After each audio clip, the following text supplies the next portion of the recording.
السلام عليكم ورحمة الله وبركاته. ഒന്നാം ഖലീഫയായ അബൂബക്കർ സിദ്ദീഖ് റളിയല്ലാഹു അൻഹു വഫാത്തിനോട് അടുത്ത നേരത്ത് നടത്തിയ വസിയത്താണ് ഇന്ന് നമുക്ക് പറയാനുള്ളത്. 1000 വർഷങ്ങൾക്ക് മുമ്പ് രചിക്കപ്പെട്ട ആജുരി ഇമാമിൻ്റെ അശ്ശരീഅ എന്ന ഗ്രന്ഥത്തിലാണ് ഇത് ഉദ്ധരിച്ചതായി നമുക്ക് കാണാൻ കഴിയുന്നത്. روي عن أبي بكر الصديق رضي الله عنه أنه لما حضرته الوفاة صديق الأكبر رضي الله عنه വഫാത്ത് അടുത്ത നേരത്ത് ഖാല ലഹും തൻ്റെ ജനതയോട് പറയുകയുണ്ടായി, ഇദാ മിത്തു വഫറഗതും മിൻ ജഹാസി ഫഹ്മിലൂനി ഹത്താ തഖിഫു ബിബാബിൽ ബൈത്ത് അല്ലദീ ഫീഹി ഖബ്റുൻ നബി സല്ലല്ലാഹു അലൈഹി വസല്ലം. ഞാൻ മരിച്ച് അതിനുശേഷം ജനാസയുമായി ബന്ധപ്പെട്ട സംസ്കരണങ്ങളെല്ലാം പൂർത്തിയായാൽ നിങ്ങൾ എൻ്റെ ജനാസയെ വഹിച്ചു കൊണ്ടുപോകണം. ഒന്നാം ഖലീഫയായ സിദ്ദീഖുൽ അക്ബർ വസീയത്ത് ചെയ്യാം.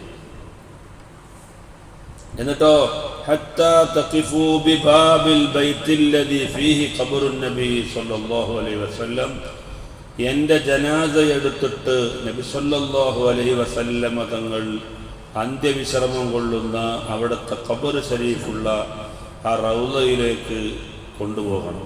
റൗളയുടെ വാതിലിൻ്റെ അരികിലേക്ക് കൊണ്ടുപോകണം. ഖഖിഫൂ ബിൽ ബാബ്, എന്നിട്ട് വാതിലിൻ്റെ മുമ്പിൽ എൻ്റെ ജനാസയുമായി വന്ന് നിങ്ങൾ നിൽക്കണം. അഖൂലു, എന്നിട്ട് പറയണം, അസ്സലാമു അലൈക യാ റസൂലല്ലാഹ്, അല്ലാഹുവിൻ്റെ ദൂതരെ, അല്ലാഹുവിൻ്റെ കാരുണ്യം, അല്ലാഹുവിൻ്റെ രക്ഷ നിങ്ങൾക്കുണ്ടാകട്ടെ എന്ന് നിങ്ങൾ സലാം പറയണം. അബൂബക്കർ സിദ്ദീഖ് റളിയല്ലാഹു അൻഹു ഒന്നാമത്തെ ഖലീഫയാണ്. നബി സല്ലല്ലാഹു അലൈഹി വസല്ലമ തങ്ങൾ വഫാത്തായതിന് ശേഷം ഇസ്ലാമിക റിപ്പബ്ലിക്ക് കൈകാര്യം ചെയ്യുന്ന ഒന്നാമത്തെ ഭരണാധികാരിയായ അബൂബക്കർ സിദ്ദീഖ് റളിയല്ലാഹു അൻഹു പറയുകയാണ്, ഞാൻ മരിച്ച് എൻ്റെ വഫാത്തിന് ശേഷം ജനാസയുമായി ബന്ധപ്പെട്ട സംസ്കരണങ്ങളെല്ലാം കഴിഞ്ഞിട്ട് മറമാടാൻ നിങ്ങൾ എവിടെയാണ് കൊണ്ടുപോകേണ്ടത്? റസൂലുള്ളാഹിന്റെ റൗള ഷരീഫിൽ കൊണ്ടുപോയിട്ട് ആ റൗള ഷരീഫിൻ്റെ വാതിലിൻ്റെ മുമ്പിൽ എൻ്റെ ജനാസ കൊണ്ടുവച്ചതിന് ശേഷം നബി തങ്ങളോട് സലാം പറയണം. എന്നിട്ട് നിങ്ങൾ പറയേണ്ടത് എന്താണെന്നറിയോ? ഹാദാ അബൂബക്കറിൻ യസ്തഅ്ദിനൂ, നബിയെ, ഇത് അബൂബക്കറിൻ്റെ ജനാസയാണ് കൊണ്ടുവന്നിരിക്കുന്നത്. അബൂബക്കർ അങ്ങോട്ട് പ്രവേശിക്കാൻ സമ്മതം ചോദിക്കുന്നുണ്ട് നബിയേ. അങ്ങനെ നിങ്ങൾ എൻ്റെ ജനാസ വഹിച്ചു കൊണ്ടുപോയി റസൂലുള്ളാഹിന്റെ റൗള ഷരീഫിൻ്റെ മുമ്പിലെത്തിയിട്ട് വഫാത്തായി കിടക്കുന്ന നബിയോട്, അബൂബക്കറിൻ്റെ ജനാസയാണ് ഈ വന്നിരിക്കുന്നത്, അങ്ങയോടൊപ്പം മറവ് ചെയ്യാനുള്ള സമ്മതമുണ്ടോ? എങ്കിൽ ഞങ്ങൾ അങ്ങോട്ട് പ്രവേശിപ്പിക്കാം. ഫഇൻ ഉദിന ലക്കും വഫുതിഹൽ ബാബു വകാനൽ ബാബു മുഗ്ലഖാ, നിങ്ങൾക്ക് സമ്മതം കിട്ടി, വാതിൽ തുറന്നു. വകാനൽ ബാബു മുഗ്ലഖൻ, വാതിൽ അടഞ്ഞു കിടക്കുകയായിരിക്കും. പക്ഷേ വാതിൽ തുറക്കുകയും സമ്മതം ലഭിക്കുകയൊക്കെ ചെയ്തിട്ടുണ്ടെങ്കിൽ ഫദ്ഖിലൂനി, എൻ്റെ ജനാസ എടുത്തിട്ട് റൗള ഷരീഫിൽ നിങ്ങൾ പ്രവേശിപ്പിക്കണം. എന്നിട്ടോ ഫദ്ഫിനൂനി, നബിതങ്ങളുടെ അരികിൽ തന്നെ നിങ്ങൾ മറമാടുകയും വേണം. ഒന്നാം ഖലീഫയായ അബൂബക്കർ സിദ്ദീഖ് റളിയല്ലാഹു അൻഹു വസിയത്ത് ചെയ്യുകയാണ്. മരിക്കാൻ നേരത്തുള്ള വസിയത്താണ്. ഫഇൻ ലം യുഅ്ദൻ ലക്കും, നിങ്ങൾക്ക് സമ്മതം കിട്ടിയില്ലെങ്കിലോ, ഇങ്ങനെ ചോദിച്ചിട്ട് സമ്മതം കിട്ടിയില്ല എങ്കിൽ ഫഅഖ്രിജൂനി ഇദൽ ബഖീഇ വദ്ഫിനൂനി, എല്ലാവർക്കും മറവ് ചെയ്യാനുള്ള ജന്നത്തുൽ ബഖിയല്ലേ. സമ്മതം കിട്ടിയിട്ടില്ലെങ്കിൽ നിങ്ങൾ എൻ്റെ ജനാസ എടുത്തിട്ട് ജന്നത്തുൽ ബഖിയയിൽ കൊണ്ടുപോകണം. വദഫിനൂനി, എന്നിട്ട് നിങ്ങൾ അവിടെയാണ് നിങ്ങൾ മറവ് ചെയ്യേണ്ടത്. ഇതാണ് നിങ്ങളോട് നടത്താനുള്ള വസിയ്യത്ത്. അബൂബക്കർ സിദ്ദീഖ് റളിയല്ലാഹു അൻഹു നടത്തുന്ന വസിയ്യത്താണ്. ഫഫഅലു, അങ്ങനെ അവർ വഫാത്തായതിന് ശേഷം ജനാസ സംസ്കരണമൊക്കെ നടത്തി, കുളിപ്പിച്ചു, കഫൻ ചെയ്തു, നിസ്കരിച്ചു. ശേഷം ശരീരമെടുത്തിട്ട് ഫലമ്മാ വഖഫൂ ബിൽ ബാബി, റസൂലുള്ളാഹിന്റെ റൗള ശരീഫിന്റെ മുമ്പിൽ വന്ന് നിൽക്കുന്നു. വഖാലൂ, അവർ പറയാൻ തുടങ്ങി, ഹാദാ, ഈ പറഞ്ഞ യാഥാർത്ഥ്യത്തെ റസൂലുള്ളാഹി തങ്ങൾ പറഞ്ഞു പഠിപ്പിച്ച കാര്യമുണ്ടല്ലോ. അബൂബക്കർ സിദ്ദീഖ് റളിയല്ലാഹു അൻഹു പറഞ്ഞ കാര്യം, അവരിങ്ങനെ ജനാസയും എടുത്തുകൊണ്ടുവന്ന് റസൂലുള്ളാഹിന്റെ റൗള ശരീഫിന്റെ മുമ്പിലെത്തിയിട്ട് ഈ കാര്യം പറഞ്ഞു. അപ്പോഴുണ്ടായത് എന്താണ്? 1000 വർഷങ്ങൾക്ക് മുമ്പ് രചിച്ച ഗ്രന്ഥമാണ് അശ്ശരീഅ എന്ന് പറയുന്ന ആജുരി ഇമാമിൻ്റെ ഗ്രന്ഥം. അതിനുശേഷം പിന്നെ ഒരുപാട് ഗ്രന്ഥങ്ങളിൽ ഉദ്ധരിക്കപ്പെട്ടിട്ടുണ്ട്. ഈ വാക്ക് അങ്ങ് പറഞ്ഞപ്പോൾ സഖത്തൽ കുഫ്ലു വൻഫതഹൽ ബാബു, അവിടുത്തെ പൂട്ട് അങ്ങ് തുറക്കപ്പെടുകയും വാതിലങ്ങ് പൂട്ടങ്ങ് വീണുപോവുകയും വാതിലങ്ങ് തുറക്കപ്പെടുകയും ചെയ്തു. മാത്രമല്ല വസുമിഅ മിൻ ദാഖിലിൽ ബൈത്തി, വീടിൻ്റെ ഉള്ളിൽ നിന്ന് ഒരു അശരീരിയുടെ ശബ്ദം കേൾക്കുന്നു. അദ്ഖിലുൽ ഹബീബ ഇലൽ ഹബീബ്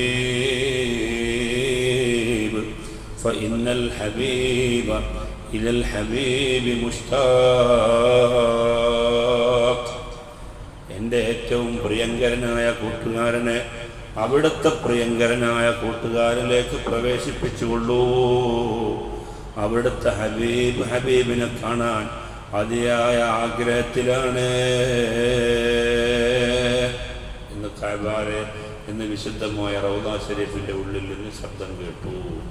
അതനുസരിച്ചാണ് അബൂബക്കർ സിദ്ദീഖ് റളിയല്ലാഹു അൻഹുവിൻ്റെ ജനാസ റസൂലുള്ളാഹി സ്വല്ലല്ലാഹു അലൈഹി വസല്ലമ തങ്ങളുടെ അരികിൽ മറവ് ചെയ്തിട്ടുള്ളത്. ആയിഷ ബീവി റളിയല്ലാഹു അൻഹയുടെ വീട്ടിലാണ് നബി സല്ലല്ലാഹു അലൈഹി വസല്ലമ തങ്ങളെ മറവ് ചെയ്തത്. നബി സല്ലല്ലാഹു അലൈഹി വസല്ലമ തങ്ങൾ മരിക്കുമ്പോൾ സ്വഹാബത്തിനിടയിൽ വലിയ തർക്കമുണ്ടായിരുന്നു, മക്കക്കാരും മദീനക്കാരും.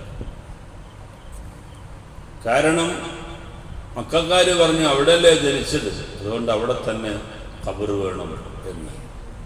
അവരാണ് മുഹാജിറുകളായ സ്വഹാബത്ത്. മക്കയിൽ നിന്ന് മദീനയിലേക്ക് വന്ന സ്വഹാബത്ത് മുഹാജിറുകൾ. അവരെ വരവേറ്റ അൻസാറുകളായ മദീനക്കാർ പറഞ്ഞില്ല, അവിടെ ജനിച്ച കാര്യം ശരി തന്നെ, എന്നാൽ പിന്നെ വഫാത്ത് ഇവിടെ ആവട്ടെ. വഫാത്ത് ഇവിടെ ആയില്ല, അതുകൊണ്ട് ഖബർ ശരീഫ് ഇവിടെ ആവട്ടെ എന്ന് പറഞ്ഞിട്ട് മദീനക്കാരും പ്രശ്നമുണ്ടാക്കി. അപ്പോൾ അബൂബക്കർ സിദ്ദീഖ് റളിയല്ലാഹു അൻഹു ഒന്നാമത്തെ ഖലീഫയായി തിരഞ്ഞെടുത്തു. റസൂലുള്ളാഹി തങ്ങൾ തിങ്കളാഴ്ച വഫാത്തായെങ്കിലും മറമാടുന്നത് തിങ്കൾ കഴിഞ്ഞു, ചൊവ്വയും കഴിഞ്ഞ് ബുധനാഴ്ച രാത്രിയാണ്. കാരണം ഭരണസംബന്ധമായ കുറേ കാര്യങ്ങൾ തീരുമാനിക്കാനുണ്ടായി. ഐക്യകണ്ഠേന അബൂബക്കർ സിദ്ദീഖ് റളിയല്ലാഹു അൻഹു ഖലീഫയായി തിരഞ്ഞെടുക്കപ്പെട്ടു. കാരണം അതിനുള്ള ചില സൂചനകളെല്ലാം നബി സല്ലല്ലാഹു അലൈഹി വസല്ലം തങ്ങൾ നൽകിയിരുന്നു. റസൂലുള്ളാഹി തങ്ങൾക്ക് രോഗം വന്ന് കിടപ്പിലായ ചില സന്ദർഭങ്ങളിൽ നിസ്കരിക്കാൻ വരാൻ, ഇമാമത്ത് നിൽക്കാൻ വലിയ പ്രയാസമായപ്പോൾ അവിടുന്ന് ആംഗ്യം കാണിക്കുകയും അതനുസരിച്ച് സിദ്ദീഖുൽ അക്ബർ റളിയല്ലാഹു അൻഹു ഇമാമായി നിൽക്കുകയും ഒരിക്കൽ നിസ്കരിച്ചു കൊണ്ടിരിക്കുമ്പോൾ റസൂലുള്ളാഹി തങ്ങൾ കടന്നു വന്നപ്പോൾ നിസ്കാരത്തിൽ തന്നെ മാറിക്കൊടുക്കുകയും റസൂലുള്ളാഹി തങ്ങൾ ഇമാമത്തായി നിന്നതൊക്കെ ഹദീസിൽ ബുഖാരി ഇമാമ് പോലും റിപ്പോർട്ട് ചെയ്ത ഹദീസിൽ നമുക്ക് കാണാൻ പറ്റും. അപ്പോൾ ആ അബൂബക്കർ സിദ്ദീഖ് റളിയല്ലാഹു അൻഹു മുഹാജിറുകളും അൻസാറുകളുമായ സ്വഹാബത്ത് ഇങ്ങനെ വലിയ തർക്കത്തിലായപ്പോൾ അവിടെ നിന്ന് ഒരു ഹദീസ് ഓതി. നബി തങ്ങൾ പറഞ്ഞൊരു ഹദീസ് എനിക്ക് ഓർമ്മയുണ്ട്. ഒരു പ്രവാചകൻ ഒരു സ്ഥലത്ത് വെച്ച് മരിച്ചാൽ അവിടെ തന്നെ മറവ് ചെയ്യണമെന്ന നിയമമുണ്ട്. വേറെ ഒരു സ്ഥലത്തേക്ക് കൊണ്ടുപോകാൻ പാടില്ല. മൂസാ നബി അലൈഹി ഇസ്ലാമിൻ്റെ ചരിത്രത്തിൽ കാണാലോ. മൂസാ നബി അലൈഹി ഇസ്ലാമിനോട് അസ്രായിൽ വന്നിട്ട് പറഞ്ഞു, നിങ്ങൾ മരിക്കാൻ പോവാണ്, ഞാൻ അസ്രായിലാണ്, നിങ്ങളുടെ റൂഹ് കൊണ്ട് അള്ളാഹിൻ്റെ അരികിലേക്ക് ചെല്ലാൻ പറഞ്ഞാണ് എന്ന് പറഞ്ഞപ്പോൾ മൂസാ നബിക്ക് ദേഷ്യം പിടിച്ചില്ല. കാരണം ഭയങ്കര ഉത്തരവാദിത്വത്തിൽ ഇങ്ങനെ നിൽക്കുക. തൗറാത്തൊക്കെ വാങ്ങി ജനങ്ങൾക്ക് അതെല്ലാം പഠിപ്പിച്ചു കൊടുത്ത് നല്ല നിലയിൽ കാര്യങ്ങൾ നടപ്പിലാക്കണം. ഈജിപ്തിൽ നിന്ന് ഈ തൻ്റെ ജനതയുമായി 6 ലക്ഷം ആളുകളെയുമായിട്ട് ഫിറഔനിന് ഭരണം കിട്ടിയപ്പോൾ അവിടെ താമസിക്കാൻ പറ്റാതെ ഫലസ്തീനിലേക്ക് പോകാൻ അല്ലാഹു തആല ഓർഡർ ഇട്ടു. അതനുസരിച്ച് ഇവരൊക്കെ കൂട്ടി പോന്നു. പക്ഷെ മൂസാ നബി അലൈഹി ഇസ്ലാമിൻ്റെ ജനത വഴിയിലെത്തിയപ്പോൾ കോലം മാറി. അവർ പറഞ്ഞു, ഇനിയിപ്പോൾ അവിടെ ഫലസ്തീനിൽ പോകാൻ അവിടെ ഒരു ജനത ഇപ്പോൾ താമസിക്കുന്നുണ്ട്, അതുകൊണ്ട് ഓരോട് യുദ്ധം ചെയ്യാനൊന്നും ഇപ്പോൾ തൽക്കാലം ഞങ്ങൾക്ക് കഴിയില്ല, നീയും പടച്ചവനൊക്കെ പോയി യുദ്ധം ചെയ്ത് നാടൊക്കെ വെടിപ്പാക്കിയിട്ടുണ്ട് വാ, ഇവിടെ ഞങ്ങളങ്ങോട്ട് വരാം എന്ന് പറഞ്ഞ് തീഹ് എന്ന് പറയുന്ന മരുഭൂമിയിൽ അവർ നിന്നതാണ്. വെള്ളമില്ല, വീടില്ല, ഭക്ഷണമില്ല, ഒരു തണലും ഇല്ല, എല്ലാ അർത്ഥത്തിലും 6 ലക്ഷം ജനത വീർപ്പ് മുട്ടുന്ന ഒരവസ്ഥയിൽ ഒരു മൈതാനിയിൽ ഇങ്ങനെ കടിച്ചുകൂടി നിൽക്കുക. സത്യത്തിൽ ഫലസ്തീനിലേക്ക് അങ്ങ് പോയാൽ തന്നെ മതി, നിങ്ങൾക്ക് വിജയം ഉറപ്പാണെന്ന് അല്ലാഹു തആല പറഞ്ഞതാണ്. പക്ഷേ ഖൗമ് അത് കേട്ടില്ല. അവസാനം അവിടെ വേണ്ട സൗകര്യങ്ങളൊക്കെ ചെയ്തു കൊടുത്തു. പതുക്കെ പതുക്കെ പതുക്കെ എല്ലാ കാര്യങ്ങളും. അങ്ങനെ വെള്ളമില്ല എന്ന് പരാതി പറഞ്ഞപ്പോഴാണ് പറഞ്ഞത്, ഞങ്ങൾ നീ അവിടുന്ന് ഈജിപ്തിൽ നിന്ന് ഇറക്കിക്കൊണ്ട് വന്നിട്ട് ഞങ്ങൾക്ക് വെള്ളമില്ല, ഭക്ഷണമില്ല, എന്താണ് എൻ്റെ ഉദ്ദേശം എന്ന് ജനത ചോദിച്ചു. ഒരിക്കൽ നബി സല്ലല്ലാഹു അലൈഹി വസല്ലം തങ്ങൾ പറയുകയുണ്ടായി, മൂസാ നബി അലൈഹി ഇസ്ലാമിന് അല്ലാഹു തആല വലിയ ഫദ്ല് കൊടുക്കട്ടെ. കാരണം സ്വന്തം അനുയായികളിൽ നിന്നും ശത്രുക്കളിൽ നിന്നും ഒരുപോലെ വിഷമം അനുഭവിച്ച ഒരു പ്രവാചകനാണ് മൂസാ നബി അലൈഹി ഇസ്ലാമെന്ന് ഒരിക്കൽ നബി സല്ലല്ലാഹു അലൈഹി വസല്ലം തങ്ങൾ പറയുകയുണ്ടായി. ഇത്രയേറെ ഇടങ്ങേറാക്കിയ ഒരു സമൂഹം ബനൂ ഇസ്രായേലിനെ പോലെ വേറെ ഒരു പ്രവാചകനും ഉണ്ടായിട്ടില്ല. പറഞ്ഞുകൊണ്ട് വരുന്നത് തൗറാത്തൊക്കെ വാങ്ങി, തൗറാത്ത് വാങ്ങാൻ പോയി 40 ദിവസം കഴിഞ്ഞ് 41 ദിവസം കഴിഞ്ഞ് തിരിച്ചു വന്നപ്പോൾ തൻ്റെ ജനത പശുക്കുട്ടിയെ ആരാധിക്കുന്ന സങ്കീർണമായ ഒരവസ്ഥയാണ് മൂസാ നബി അലൈഹി ഇസ്ലാം കാണുന്നത്. ആ സംഭവം നമ്മൾ പറഞ്ഞിട്ടുണ്ട്. അങ്ങനെ ഈ കൗമിനെയൊക്കെ നല്ല നിലയിൽ ഇനി ആക്കിക്കൊണ്ടുവരണമല്ലോ എന്നൊക്കെ വിചാരിച്ച് ഇവരെ ഫലസ്തീനിലേക്ക് എത്തിക്കാനുള്ള ദൗത്യമുണ്ട്, ഉത്തരവാദിത്വം ചെറുതല്ല എന്നൊക്കെ വിചാരിച്ച് ഇങ്ങനെ വിഷമിച്ച് നിൽക്കുമ്പോഴാണ് അസ്രായേലിൻ്റെ വരവ്. അപ്പോൾ മൂസാ നബി അലൈഹി ഇസ്ലാമിന് ദേഷ്യം പിടിച്ചുണ്ടാകും. മൂസാ നബി ഒറ്റ അടി അടിച്ചു അസ്രായേൽ അലൈഹി ഇസ്ലാമിനെ. നബി സല്ലല്ലാഹു അലൈഹി വസല്ലം തങ്ങൾ പറയുന്നുണ്ട്, ആ രംഗം ഇമാം ബുഖാരി ഉദ്ധരിച്ചു, അടിയുടെ ഭാരം കൊണ്ട് അസ്രായേലിൻ്റെ കണ്ണ് പൊട്ടിപ്പോയി എന്നാണ് ബുഖാരിയിലുള്ള ഹദീസാണ്. എന്നിട്ട് അള്ളാഹുവിനോട് പരാതി പറഞ്ഞു, അർസൽതനി ഇലല്ലദീ ലാ യുരീദുൽ മൗത്ത്, പടച്ചവനെ മരിക്കണമെന്ന് ഒരു താല്പര്യമില്ലാത്ത ഒരു പ്രവാചകൻ്റെ എന്തിനാണ് പടച്ചവനെ എന്നെ നീ പറഞ്ഞു വിട്ടത്? അപ്പോൾ അള്ളാഹു തആല പറഞ്ഞു, അതിന് മൂസാ നബിയെ പോലുള്ള ആളുകളൊക്കെ സമീപിക്കുമ്പോൾ നിങ്ങളുടെ നയം ഒന്ന് റെഡിയാക്കിയാണ്. അങ്ങോട്ട് ചെന്നിട്ട് ഞാൻ അസ്രായേലാണ്, ഞങ്ങളെപ്പോൾ കൊണ്ടുപോകും, ഇപ്പം ശരിയാക്കി തരാമെന്നൊക്കെ പറഞ്ഞാൽ അങ്ങനെ ആവുള്ളൂ. ആ ശരി, എന്നാൽ ഞാൻ മട്ടം പോലെ കൈകാര്യം ചെയ്തോളാം. അങ്ങനെ വന്നിട്ട് പിന്നെ രണ്ടാമത് വന്നിട്ട് മൂസാ നബി അലൈഹി ഇസ്ലാമിനെ സോപ്പിട്ടു ഇസ്രായേൽ അലൈഹി സ്വലാത്തു വസ്സലാം. പിന്നെ നിങ്ങൾക്ക് എത്ര കൊല്ലവും ഇവിടെ താമസിക്കുക, അതിന് പ്രശ്നമുള്ള കാര്യമില്ല, പിന്നെ അള്ളാഹുവിൻ്റെ സമ്മതമുണ്ട്. ഞാനിപ്പോൾ ഈ വെച്ച ഈ കൈയില്ലേ, ഈ കൈയിൻ്റെ താഴെ എത്ര രോമമുണ്ട്, ആ വന്ന ആ മൃഗത്തിൻ്റെ മേലിൽ വെച്ച കൈ കൊണ്ട് പറയാം, ആ രോമത്തിൻ്റെ അത്രയും വർഷങ്ങൾ താമസിക്കാനുള്ള അവസരമുണ്ട്. അപ്പോൾ മൂസാ നബി അലൈഹി ഇസ്ലാം പറഞ്ഞു, അതിനിവിടെ കൂടുതൽ താമസിക്കണമെന്ന് ആരെയും പറഞ്ഞപ്പോൾ പിന്നെന്തിനാ ഞങ്ങൾ എന്നെ അടിച്ചു ചോദിച്ചു? അടിച്ചതായിട്ടല്ല, അടിച്ചത് ഞാൻ ഈ മരുഭൂമിയിൽ ഇവിടെ എങ്ങനെ മരണപ്പെട്ടു പോയാൽ ഈ ആളും മനുഷ്യനില്ലാത്ത ഈ സ്ഥലത്ത് തന്നെ എൻ്റെ കബറ് അറമാടേണ്ടി വരില്ലേ? കാരണം ഒരു പ്രവാചകൻ എവിടെയാണോ മരിച്ചത് അവിടെ തന്നെ മറവ് ചെയ്യണമെന്ന് നിയമമുണ്ട്. അപ്പോ ഫലസ്തീനിൽ നിന്ന് വിട്ടും ചെയ്ത്, ഈജിപ്തിൽ നിന്ന് വിട്ടും ചെയ്ത് ഫലസ്തീനിലേക്ക് എത്തിയിട്ടുമില്ല.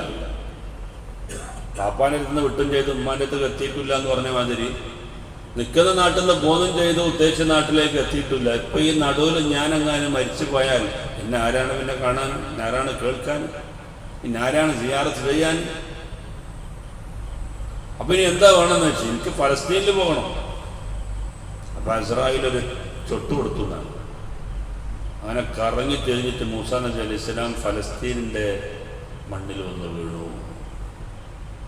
അതാണ് നബി സല്ലല്ലാഹു അലൈഹി വസല്ലം തങ്ങൾ പറഞ്ഞത്, റഅയ്തു മൂസ ഖായിമൻ യുസല്ലി ഫീ ഖബ്രിഹി. ഞാൻ മിഅ്റാജിന്റെ രാത്രിയിൽ ബൈത്തുൽ മുഖദ്ദസിൽ പോയി നിസ്കാരം കഴിഞ്ഞിട്ട് ആകാശാരോഹണം നടത്തുമ്പോൾ മൂസാ നബി അലൈഹി സ്വലാമിന്റെ ഖബറിൽ നിന്ന് നിസ്കരിക്കുന്നതായിട്ട് എനിക്ക് കാണാൻ കഴിഞ്ഞു. പിന്നെ 7 ആന ആകാശത്ത് നിന്നപ്പോൾ അവിടെയും മൂപ്പരുണ്ട്. ഏതായിരുന്നാലും അബൂബക്കർ സിദ്ദീഖ് റളിയല്ലാഹു അൻഹു ഈ പാഠങ്ങളെല്ലാം ഉൾക്കൊണ്ട ഭരണാധികാരിയാണ്. അപ്പൊ സഹാബത്തിനിടയിൽ തർക്കമുണ്ടായപ്പോൾ മഹാനവരുകൾ പറഞ്ഞു, ഇല്ല, നിങ്ങൾ തർക്കിക്കണ്ട.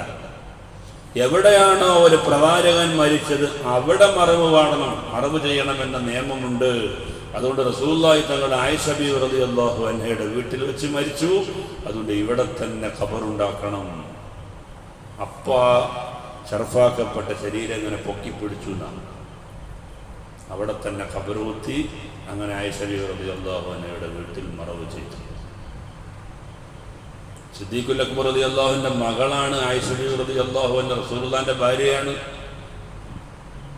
എന്ന് പറഞ്ഞിട്ട് കാര്യമില്ലല്ലോ. റസൂലുള്ളാഹി സ്വല്ലല്ലാഹു അലൈഹി വസല്ലം തങ്ങളുടെ വീടല്ലേ. അതുകൊണ്ട് നേരത്തെ ഇങ്ങനെ ഒരു സംവിധാനം ഇല്ല എന്ന് പറഞ്ഞാൽ പറഞ്ഞുറപ്പിച്ചിട്ടില്ല.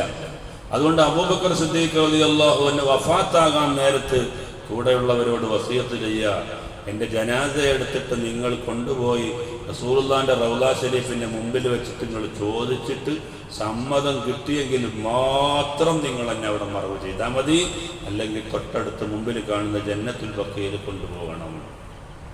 ഏതായിരുന്നാലും അവിടുന്ന് ആഗ്രഹിച്ചതുപോലെ തന്നെ പിന്നീട് സംഭവിച്ചു. പിന്നീട് അവിടെ ഒരു ഖബറും കൂടി കുഴിക്കാനുള്ള സ്ഥലം ഉണ്ടായിരുന്നു. അത് ആയിഷ ബീവി റളിയല്ലാഹു അൻഹയ്ക്കുള്ള ഖബറാണ്. പക്ഷെ അതിൻ്റെ ഇടക്കാണ് ഉമർ ഇബ്നുൽ ഖത്താബ് റളിയല്ലാഹു അൻഹു ഭരണം നടത്തുന്ന കാലത്ത് സുബഹി നിസ്കരിക്കുമ്പോൾ അബൂ ലുഅ്ലത്ത് എന്ന് പറയുന്ന ദുഷ്ടനായ ഒരു മനുഷ്യൻ വന്നിട്ട് ഉമർ ഇബ്നുൽ ഖത്താബ് റളിയല്ലാഹു അൻഹു കുത്തി പരിക്കേൽപ്പിച്ച് ആ സാരമായ പരിക്ക് കൊണ്ട് എൻ്റെ വയറ് ഓട്ടയായി പള്ളിയിൽ പോലും രാത്രി കുടിച്ച പാലിങ്ങനെ കുത്തി വീഴുന്ന രംഗമുണ്ടായി. ഇതിൽ ഞാൻ മരിക്കുമെന്ന് ഉറപ്പായി. അതുകൊണ്ട് അബ്ദുള്ള എന്ന തൻ്റെ മകനെ വിളിച്ചിട്ട് പറഞ്ഞു, മോനെ, റസൂലുള്ളാഹി സ്വല്ലല്ലാഹു അലൈഹി വസല്ലമ തങ്ങളുടെ അരികിൽ ആയിഷ ബീവി റളിയല്ലാഹു അൻഹയ്ക്ക് കൂടി കിടക്കാനുള്ള ഒരു സ്ഥലമുണ്ട്, അത് ഈ പാവപ്പെട്ട ഉമറിന് തരുമോ എന്ന് നീ ചോദിച്ചു നോക്കി. സമ്മതം കിട്ടിയെങ്കിൽ അവിടെ ഖബർ കുഴിക്കാം. അങ്ങനെ ആയിഷ ബീവി റളിയല്ലാഹു അൻഹയോട് പോയി സമ്മതം ചോദിച്ചു. ആയിഷ ബീവി റളിയല്ലാഹു അൻഹ അന്നത്തെ ഖലീഫയല്ലേ ഉമർ ഇബ്നുൽ ഖത്താബ് റളിയല്ലാഹു അൻഹു. അതുകൊണ്ട് സമ്മതം കൊടുക്കാതിരിക്കുന്നത് എങ്ങനെയാണ്? സമ്മതം കൊടുത്തു. അങ്ങനെയാണ് നബി സല്ലല്ലാഹു അലൈഹി വസല്ലമ തങ്ങളുടെ അരികിൽ അബൂബക്കർ സിദ്ദീഖ് റളിയല്ലാഹു അൻഹുവും ഉമറുൽ ഫാറൂഖ് റളിയല്ലാഹു അൻഹുവും വന്നത്. ആയിഷ ബീവി റളിയല്ലാഹു അൻഹ പറഞ്ഞ ഒരു രംഗം കാണാം. ഞാനും എൻ്റെ പിതാവും അതുപോലെ എൻ്റെ ഭർത്താവായ നബി സല്ലല്ലാഹു അലൈഹി വസല്ലമ തങ്ങളും, അബൂബക്കർ സിദ്ദീഖ് റളിയല്ലാഹു അൻഹു അവിടുത്തെ പിതാവാണല്ലോ, അതുകൊണ്ട് എൻ്റെ പിതാവും എൻ്റെ ഭർത്താവായ നബി സല്ലല്ലാഹു അലൈഹി വസല്ലമ തങ്ങളും അന്തി ഉറങ്ങുന്ന നേരത്ത് ഞാൻ അവിടെ സന്ദർശിക്കാൻ പോകുമ്പോൾ എൻ്റെ ഔറത്തിൻ്റെ കാര്യത്തിൽ കൂടുതൽ ശ്രദ്ധിക്കാറില്ല. കാരണം ഒന്നിൻ്റെ ബാപ്പയാണ്, ഒന്ന് എൻ്റെ ഭർത്താവാണ്. അതേസമയം ഉമർ ഇബ്നുൽ ഖത്താബ് റളിയല്ലാഹു അൻഹു തീർത്തും അന്യനാണ്, എൻ്റെ കുടുംബക്കാരനല്ല. അവിടെ മൂന്നാമതായി മറവ് ചെയ്യപ്പെട്ടപ്പോൾ പിന്നെ ഞാൻ റൗള ഷരീഫിലേക്ക് പോകുമ്പോൾ പൂർണ്ണമായ നിലയിൽ മറച്ചുകൊണ്ടല്ലാതെ പോകാറില്ല. അപ്പോൾ സ്ത്രീകൾക്ക് സ്വന്തം കുടുംബത്തെ സിയാറത്ത് ചെയ്യൽ സുന്നത്തില്ലെങ്കിലും പ്രവാചകന്മാരെ, അമ്പിയാക്കളെ, ഔലിയാക്കളെ, സ്വാലിഹീങ്ങളെയൊക്കെ സിയാറത്ത് ചെയ്യാം എന്ന് ഈ ഹദീസിൻ്റെ വെളിച്ചത്തിൽ മഹാന്മാരായ ഫുഖഹാ രേഖപ്പെടുത്തി വെക്കുകയാണ്. അപ്പോൾ മരിച്ച ആളുകൾ കാണൂല, മരിച്ച ആളുകൾ കേൾക്കൂല, മരിച്ച ആളുകൾ ഉത്തരം ചെയ്യൂല, അവരോട് സഹായം തേടുന്നത് ശിർക്കാണ് എന്ന വിശ്വാസം വിശുദ്ധമായ ഇസ്ലാം അംഗീകരിക്കുന്നില്ല. അങ്ങനെ ഒരു മുശ്രിക്ക് ലോകത്തുണ്ടാകുമായിരുന്നെങ്കിൽ ആദ്യത്തെ മുശ്രിക്ക് ഒന്നാം ഖലീഫയായ അബൂബക്കർ സിദ്ദീഖ് റളിയല്ലാഹു അൻഹു ആകുമായിരുന്നു. മരിച്ച ആളുകളെ സിയാറത്ത് ചെയ്തിട്ട് അവരോട് സഹായം തേടിയാൽ ഇസ്ലാമിൽ നിന്ന് പുറത്താകും എന്ന ഇന്നത്തെ വിദഅത്തുകാരുടെ ഈ ആശയം യഥാർത്ഥത്തിൽ ഉള്ള ഒരു ആശയമാണെങ്കിൽ ആദ്യത്തെ മുശ്രിക്ക് അബൂബക്കർ സിദ്ദീഖ് റളിയല്ലാഹു അൻഹു. നഊദു ബില്ലാഹ്, അങ്ങനെ നമ്മൾ പറയാൻ പാടില്ല. അപ്പം അത് ശരിയല്ല, ആ ആശയം ശരിയല്ല. നബി സല്ലല്ലാഹു അലൈഹി വസല്ലം തങ്ങളുടെ വിശുദ്ധമായ ഖുർആൻ പറഞ്ഞില്ല, ഖുൽ ഇഅ്മലൂ ഫസയറല്ലാഹു അമലക്കും വറസൂലുഹു വൽ മുഅ്മിനൂൻ. നിങ്ങൾ സുകൃതങ്ങൾ ചെയ്തുകൊണ്ടേയിരിക്കുക, നിങ്ങളുടെ പ്രവർത്തനങ്ങൾ അള്ളാഹു കാണുന്നുണ്ട്, നബി സല്ലല്ലാഹു അലൈഹി വസല്ലം തങ്ങൾ കാണുന്നുണ്ട്, മുഅ്മിനീങ്ങളായ ആളുകളും കാണുന്നുണ്ട്. നമ്മുടെ ചുറ്റുഭാഗങ്ങളിൽ വാപ്പയും ഉമ്മയും അന്ത്യവിശ്രമം കൊള്ളുന്ന ഈ ഖബറിസ്ഥാനിൽ മക്കൾ വന്നിട്ട് ഇവിടെ ഇങ്ങനെ നിസ്കരിക്കുമ്പോൾ, യാസീൻ ഓതുമ്പോൾ, ഖുർആൻ ഓതുമ്പോൾ, തറാവീഹ് നിസ്കരിക്കുമ്പോൾ, പള്ളിയിലിരിക്കുമ്പോൾ, ഇൽമ് കേൾക്കുമ്പോൾ വാപ്പയും ഉമ്മയും ഇങ്ങനെ സന്തോഷിക്കുന്നുണ്ടാവും. പഠിച്ചവനെ എൻ്റെ മോന് കണ്ടോ പള്ളിയിൽ വന്ന് ഖുർആൻ ഓതുന്നു, പള്ളിയിൽ വന്നിട്ട് ഇൽമിൻ്റെ സദസ്സിൽ പങ്കെടുക്കുന്നു. ഇതാണ് ഈ ആയത്തിൻ്റെ സാരം എന്ന് മഹാന്മാരായ മുഫസ്സിറുകൾ പറയുകയാണ്. ഏതായിരുന്നാലും അബൂബക്കർ സിദ്ദീഖ് റളിയല്ലാഹു അൻഹുവിൻ്റെ ആ ഇടപെടൽ കൊണ്ട് ഒരു വലിയ പ്രശ്നം അവിടെ ഒഴിവാവുകയും അവസാനം മദീന നബി സല്ലല്ലാഹു അലൈഹി വസല്ലം തങ്ങൾക്ക് കിടക്കാനുള്ള പാത്രമാവുകയും ചെയ്തു. അള്ളാഹുവിൻ്റെ റസൂൽ ഒരിക്കൽ പറയുകയുണ്ടായി, ഒരാളും മരണത്തെ ആഗ്രഹിക്കാൻ പാടില്ല, പക്ഷെ മദീന വന്ന് സിയാറത്ത് ചെയ്ത് തിരിച്ചു പോകുമ്പോൾ ഈ മദീനയിൽ മരിച്ചാൽ കൊള്ളാമായിരുന്നു എന്ന് ആഗ്രഹിച്ചാൽ അത് നല്ലതാണ്. അന ശാഫിഉൻ ലിമൻ യമൂതു ഫിൽ മദീന, ഈ മദീനയിൽ മരിക്കുന്ന ആളുകൾക്ക് ഞാൻ പ്രത്യേകം ശുപാർശ ചെയ്യുമെന്ന് അഷ്റഫുൽ ഖൽഖ് സയ്യിദുനാ മുഹമ്മദ് മുസ്തഫ സല്ലല്ലാഹു അലൈഹി വസല്ലം ഇമാം നവവിയെ പോലെയുള്ള ഉലമാ രേഖപ്പെടുത്തി. ഈ ലോകത്ത് ഏറ്റവും ശ്രേഷ്ഠമായ സ്ഥലം പരിശുദ്ധമായ കഅബയേക്കാളും ഇരു ഹറമുകളെക്കാളും ഏറ്റവും ശ്രേഷ്ഠമായ സ്ഥലം നബി സല്ലല്ലാഹു അലൈഹി വസല്ലം തങ്ങളുടെ ശരീരം തട്ടി നിൽക്കുന്ന റൗള ശരീഫാണ് എന്ന് ഉലമാഇന്റെ ഇജ്മാഅ്, പ്രിയപ്പെട്ടവരെ, മഹാനായ ഇമാം നവവിയെ പോലെയുള്ള പണ്ഡിതന്മാർ രേഖപ്പെടുത്തിയതായി നമുക്ക് കാണാൻ കഴിയും. അല്ലാഹു സുബ്ഹാനഹു വ തആല നബി തങ്ങളുടെ ഹഖ് ജാഹ് ബർക്കത്ത് കൊണ്ട് നമ്മുടെ ജീവിതത്തിൽ വന്നുപോയ എല്ലാ പാപങ്ങളും അല്ലാഹു വിട്ടുപുറത്ത് മാപ്പ് ചെയ്യുമാറാവട്ടെ.